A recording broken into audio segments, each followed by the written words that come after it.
오늘은 공무원을 사칭한 사기꾼의 수법에 대해 이야기하겠습니다. 당신의 소중한 돈을 지키기 위해 꼭 알아야 할 내용입니다. 종교시설 종사자, 자영업자를 주 타겟으로 연락을 돌리는 곳이니 교회 혹은 절에서 근무하는 지인이 있다면 영상을 꼭 공유하여 피해를 예방하시길 바랍니다. 해당 기관의 명의로 동사무소의 돋보기를 구매하면 좋을 것 같은데 기부를 좀 부탁드려도 될까요? 60대 어르신들이 사용하시는 거예요. 최근 제 지인은 평일 아침 8시에 한 동사무소의 공무원이라고 주장하는 사람에게 전화를 받았습니다. 노인들이 사용하는 돋보기를 구매하기 위해 기부를 요청하는 60대 남성.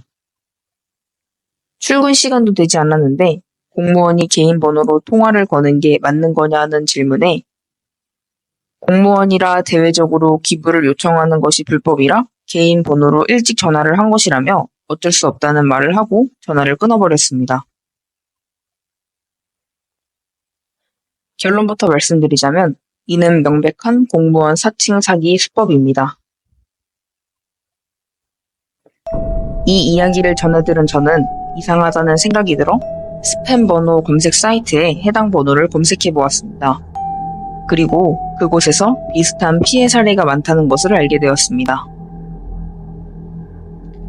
해당 번호로 전화 스팸 사이트에 검색을 해보니 면사무소, 동사무소, 공무원을 사칭하며 돋보기 사업 이야기를 한다는 내용과 주로 종교시설을 노리는 것 같다는 내용, 일반 회사로도 연락을 하여 금품을 요구했다는 내용을 볼 수 있었습니다. 이 사기꾼은 같은 방식으로 4년 넘게 공무원을 사칭하여 돈을 뜯어내 왔던 것으로 보입니다. 해당 번호의 조회수는 약 3,000건. 이러한 사이트의 존재를 모르는 피해자, 즉 좋은 일을 한 것이라고 생각하고 사기를 당한 사실도 모르는 채 살고 있는 분들도 많을 것이라고 생각합니다. 사기 수법을 자세히 살펴보자면 먼저 신뢰를 주는 직업인 공무원으로 직업을 사칭하고 심리적인 압박을 통하여 기부를 요청합니다. 회사 이름으로 좋은 일을 한다고 하니 종교시설은 더욱 거절하기 어려워 이러한 점을 노린 것으로 추측됩니다. 내용을 요약하자면 60대 남성이 자신을 공무원이라고 소개한다. 개인 번호를 전화를 한다. 돋보기 안경을 얘기하며 기부를 요청한다. 주로 종교시설을 노리고 간간히 일반 자영업자도 노린다. 하지만 번호 검색 사이트에 사기, 사칭 등 피해를 입을 뻔한 사례가 수두룩하니 조심해야 합니다. 마지막으로 이러한 사칭 사기 예방 방법에 대해 말씀드리겠습니다. 먼저 공무원이나 기관의 연락은 공식 경로를 통해 다시 확인을 해야 합니다. 예를 들어서 어디 소속 누구시라고요?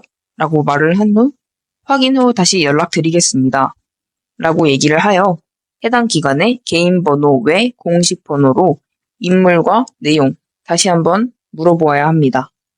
이때 주의해야 할 점은 해당 전화에서 안내하는 번호로 연락하지 않는 것입니다. 의심이 가는 상황에서 상대방이 번호를 알려주며 여기로 전화를 해보세요 라고 하는 경우 알려주는 그 번호조차 의심을 해야 한다는 것입니다. 두 번째, 개인 번호로 연락이 오면 일단 의심해야 합니다. 구글에 의심되는 번호를 치면 해당 번호의 스팸 여부가 나오는 경우가 많습니다. 사기, 사칭, 보험 광고 등 후기가 있는 경우가 대다수이니 꼭 확인하시길 바랍니다. 지금까지 공무원을 사칭하여 돈을 뜯어내는 60대 남성의 사례에 대해 말씀드렸습니다. 주변에 종교시설에서 근무하는 분이나 자영업을 하시는 분들에게 꼭 공유하여 피해를 예방하시길 바랍니다.